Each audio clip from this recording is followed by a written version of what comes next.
training, the credentials, the deeper understanding. I made videos about what I've gained going back to medicine, but nobody asks what I've lost. The answer to that is a lot. Now, if you're a CRNA thinking about the MD path, or you're just trying to understand why somebody with a decade of experience would start over at the bottom, this one's for you. Well, the first thing I lost was the one thing I didn't think I'd miss this much: autonomy. As a CRNA, I was the decision maker at the head of the table. In a lot of my cases, especially the big cases, I was it. No one to call, just me and the patient and what I knew. The transition to residency put me back in a hierarchy I really hadn't been in since nursing school. Every day, I give my assessment, I present my plan, and then I wait for an attendant to either approve or redirect it. Let me be clear here. That process has made me better and will continue to do so. I've had attendants catch things that I miss. I've had my reasoning challenged in ways that force me to go deeper. But the feelings of having your competency filtered through someone else's approval, that takes adjustment, especially when you've been trusted with the same interventions for years. I had to consciously separate my ego from identity because the loss of autonomy, well, it hit both. The financial reality is something people underestimate.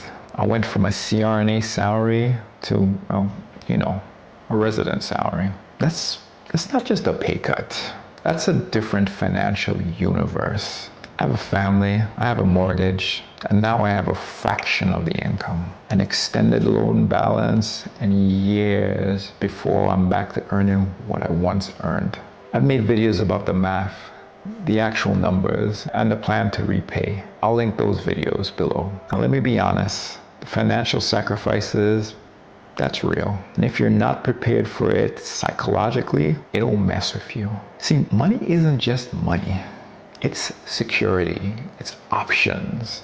And I voluntarily gave up all of that. Now that was a decision, not a default, but that decision has a hefty price. Now here's the thing nobody talks about. I lost an identity I'd spent years cultivating. When you're a CRNA with experiences, real experiences, the kind you earn from difficult case after difficult case, you carry a certain weight, a certain swag. Your colleagues, they know your name. You have a rep. You walk into a room and everybody knows what you're bringing. Residency erased all of that. Well, at least for now. I'm the resident with the first name as the last name and the last name as the first name, or so I hear every day. It didn't matter. It didn't matter that I'd been the guy intubating for 10 years, that I've done 3 cricothyrotomies, or I've resuscitated hundreds of gunshot patients, machete wounds, or high impact falls. It didn't matter that I'd managed airways in situations most of my co-residents had only read about. I'm starting from zero. Let me be careful here. Really, really careful. Please understand me.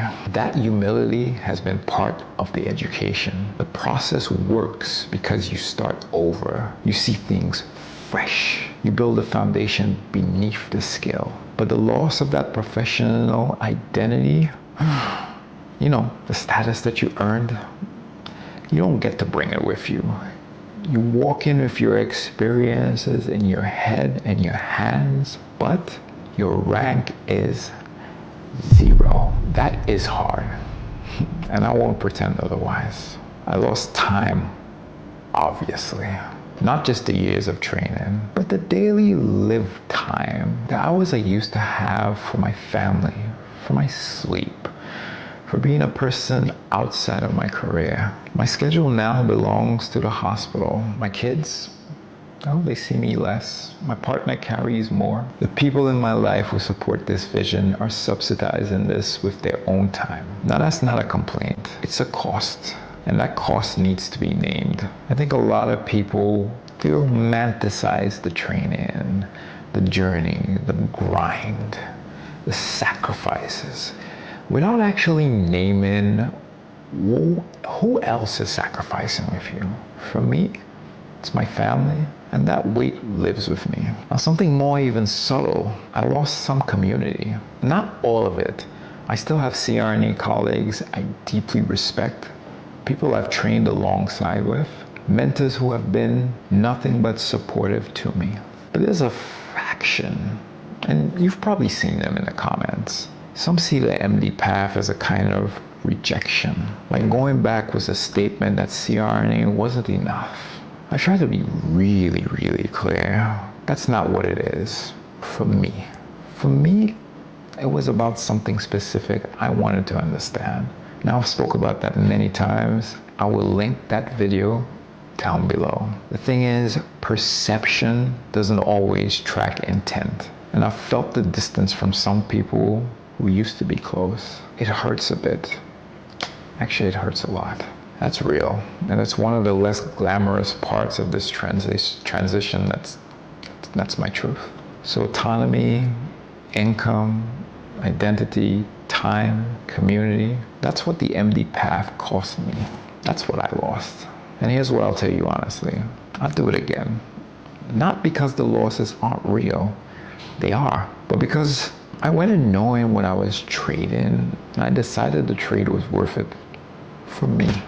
The key word here is for me. Your calculus is different. Your life is different. And if you're standing where I was standing 5 years ago, the most important thing I can tell you is this. Make sure it's a decision, not a default. Now, if you found this useful, share it with someone who's in that position. Remember to comment, like, and subscribe.